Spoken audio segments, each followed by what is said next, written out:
जो लोग होते थे वो विग वगैरह लगा लेते थे या कोई पैच, ऐसी सारी चीज़ें लगा लेते थे। लेकिन ये हेयर ट्रांसप्लांट क्या है कि ये एक नेचुरल बाल हासिल करने एक जो हमारे पास वाहिद सोल्यूशन है वो हेयर ट्रांसप्लांटेशन है। उसमें हम क्या करते हैं कि पीछे वाले हिस्से से हम आपके बाल निकालते हैं, उनको आगे वाले हिस्से पे लगा देते हैं जो नेचुरली तौर पे ग्रोथ करते हैं। उनकी आप कटिंग करवा सकते हैं जैसे आपके कुदरती बाल है, यानी कि जैसे यहाँ पे बाल है बिल्कुल सेम एज इट इज़ वैसे ही होते हैं, सिर्फ आगे वाले हिस्से पे ट्रांसफ़र हो जाते हैं और ऐसे आपको एक नेचुरल लुक मिलती है और फॉर लाइफ टाइम आपका जो बालनेस का प्रॉब्लम है वो सोल्व हो जाता है। आ, तो अबू बकर भाई आप ये बता दीजिए कि आपको भी क्या कोई इस तरह की मतलब इशू का फेस मतलब आपको भी कोई इस तरह का इशू फेस करना पड़ा हो जिसकी वजह देखिए, से आपको आपको एयर ट्रांसप्लांट करवाना हो? तो बिल्कुल ऐसा ही है, जो हमारा जेनेटिक साइकिल है, जेनेटिक साइकिल में हमारी फैमिली में जो इनहेरिटेंस है उसमें हेयर फॉल का प्रॉब्लम है। जो कॉर्नर हमारी दोनों फ्रंटल टेम्पोरल साइड्स हैं वहाँ पे हेयर फॉल हो जाता है। तो उसी वजह से ये देखिए, अगर आपको नज़र आए कि मेरा ट्रांसप्लांटेड बाल है, बिल्कुल एक नेचुरल लुक दे रहे हैं, तो उसी वजह से मैं ट्रांसप्लांट की तरफ मूव। क्योंकि क्या होता है कि जब हमारा जेनेटिक साइकिल के अंदर बाल गिर रहे होते हैं तो उनको रोक नहीं सकते किसी भी ट्रीटमेंट के। वैसे तो अभी तो पाकिस्तान के अंदर काफ़ी सारे ऐसे ट्रीटमेंट मौजूद है जिसमें जो बाल हमारा हेयर फॉल हो रहा हो उसको हम कम कर सकते हैं या बिल्कुल रोक सकते हैं। लेकिन जो बाल हमारे जेनेटिक साइकिल के अंदर होते हैं वो एट दी एंड गिर ही जाते हैं आपके, वो फॉल हो जाते हैं। जी thank you very much Abu Bakar भाई। तो आ, अबू बकर भाई आप ज़रा मज़ीद एलेबोरेट कर दीजिए कि मतलब किस तरह ये मतलब जो डोनर साइड होती है वहाँ से निकाल के मतलब बाल किस तरह ऊपर वाली साइड पे लगा दिए जाते हैं? जब पीछे से जब हम बाल निकालते हैं हमारे पास एक ना पंच सा होता है, बिल्कुल वो एक होल सा यहाँ पे क्रिएट करते हैं, वो वहाँ पे पंच लगाते हैं। पंच क्या करता है, नीचे से जो जड़ होती है उसके नीचे वाली जो स्किन होती है उसको यूँ काट देता है, स्किन सारी कट जाती है, वो एक ग्राफ्ट आ जाता है। ग्राफ्ट को हम निकाल लेते हैं, निकाल के हम उसको पहले फ्रीज़ करते हैं। फ्रीज़ करने के बाद आगे छोटा सा हम लोग सुराख करते हैं, एक ब्लेड हमारे पास होता है, ब्लेड के साथ छोटा सा सुराख करते हैं जितना को हमारे बाल का साइज़ है। फिर उस बाल को पकड़ के उस सुराख के अंदर रख देते हैं और आपके जो है 3 से 4 दिन में वो जो सुराख है वो बिल्कुल बंद हो जाते हैं। जो ज़ख्म वगैरह होता है वो बिल्कुल ठीक हो जाते हैं। 3 से 4 दिन के बाद एक आप नॉर्मल लाइफ की तरफ आ जाते हैं। तो अबू बकर भाई आप ये बता दीजिए कि मतलब आपने ये बताया ना कि जब आप प्लांट कर देते हैं तो उसके 2-3 दिन बाद तक वो पूरी तरह वो हो जाता है, कवर हो जाता है और वो नॉर्मल आपके मतलब बाल जिस तरह होते हैं उसी तरह बन जाता है। लेकिन जब आप प्लांट करते हैं बालों को ऊपर वाली साइड पे या मतलब लगाते हैं तो उस वक्त आप फौरी क्या ट्रीटमेंट करते हैं? देखिए, फौरी हमारे पास काफ़ी सारे ट्रीटमेंट, तो वो पेशेंट पे होता है वो कौन सी चीज़ें लेते हैं। बेसिक तो ये है कि आपने केयर करनी है। जो बाल लग गए हैं उनको कोई ऐसे ट्रीटमेंट की, कोई लहदा से प्रोसीजर की ज़रूरत नहीं होती। मेनली ये होता है कि हमने उनकी केयर करनी होती है। लेकिन हमारे पास लेज़र लाइट थेरेपी होती है, उसको हम देते हैं। उसमें क्या होता है कि हमारी ब्लड सर्कुलेशन ठीक हो जाती है। ब्लड सर्कुलेशन ठीक होने से जो हमने बाल लगाए होते हैं इनके सर्वाइवल के चांसेस ज़्यादा हो जाते हैं। और अगर हम इसको एक कोल्ड इन्वायरमेंट के अंदर रखें, बिल्कुल जो कोल्ड टेम्परेचर है कम से कम टेम्परेचर पे रखें, तो देन भी इसके जो सर्वाइवल के चांसेस है वो और जो हमारा हीलिंग का प्रोसीजर है वो फास्ट हो जाता है। लेकिन अगर आप ये नहीं भी फॉलो करते, बाल लगने के बाद जो आपको एहतियात करनी होती है अगर वही भी कर लेते हैं तो आपके बाल काफ़ी अच्छे आ जाते हैं। एहतियात जैसे कि कोई हमने कोई रगर वगैरह ऊपर नहीं लगने देनी, कोई चीज़ ऊपर नहीं रख लेनी ताकि जो हमने बाल लगाए वो बाल बाहर ना आ जाए। उन बालों को ग्रिप होने में कम से कम 3 दिन लग जाते हैं।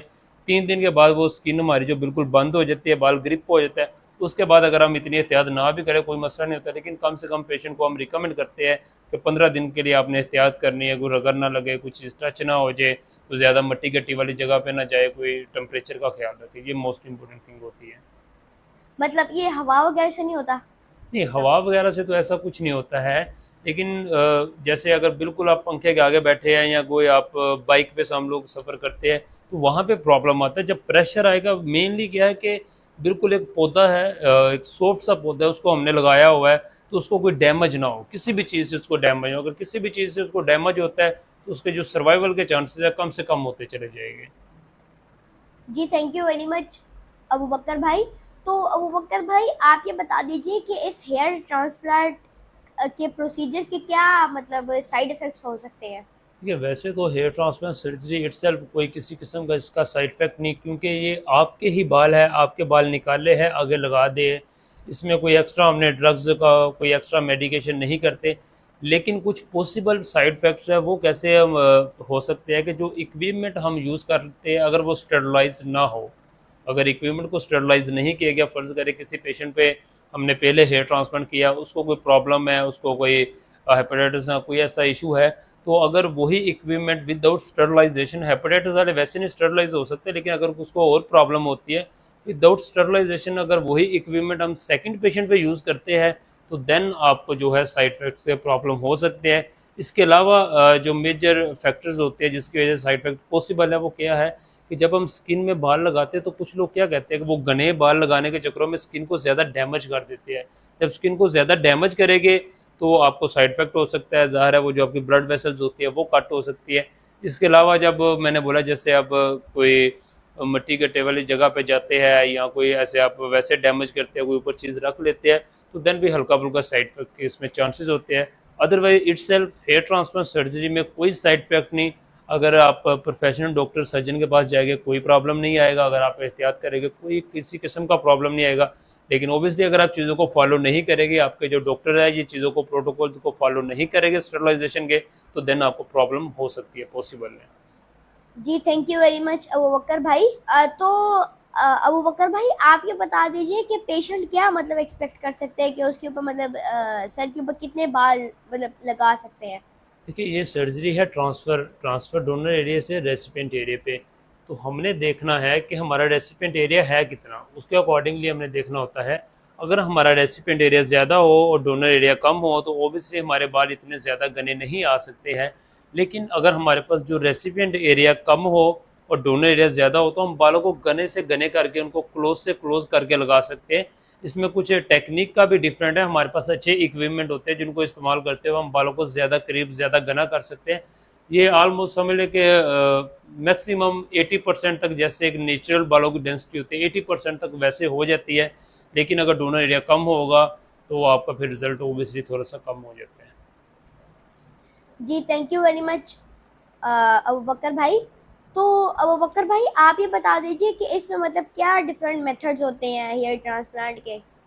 अभी जो पाकिस्तान में चल रहा है कॉमनली 3 मेथड यहाँ पे यूज़ हो रहे हैं। एक है FUT जिसमें फॉलिकल यूनिट ट्रांसप्लांट करते हैं, उसमें एक है FUE फॉलिकल यूनिट एक्सट्रैक्शन और एक है DHI डायरेक्ट हेयर इम्प्लांटेशन। जो सबसे पहला है FUT फॉलिकल यूनिट ट्रांसप्लांट, उसमें क्या करते थे, अभी तो वो इतना नहीं हो रहा, उससे कैंडिडेट बहुत कम है। जो आप 5 या 6 साल पीछे चले जाए तो वो काफ़ी कॉमन था। उसमें हम पीछे से आपकी जो पूरी स्ट्रिप है ना, यानी कि पूरी आपकी स्किन है, पट्टी है, उसको उतार लेते थे, फिर स्किन को आपस में स्टिच कर देते थे। वो स्किन को उतार के यहाँ पे रख के फिर उसमें से हम सिंगल सिंगल बाल निकाल के वो लगाते थे।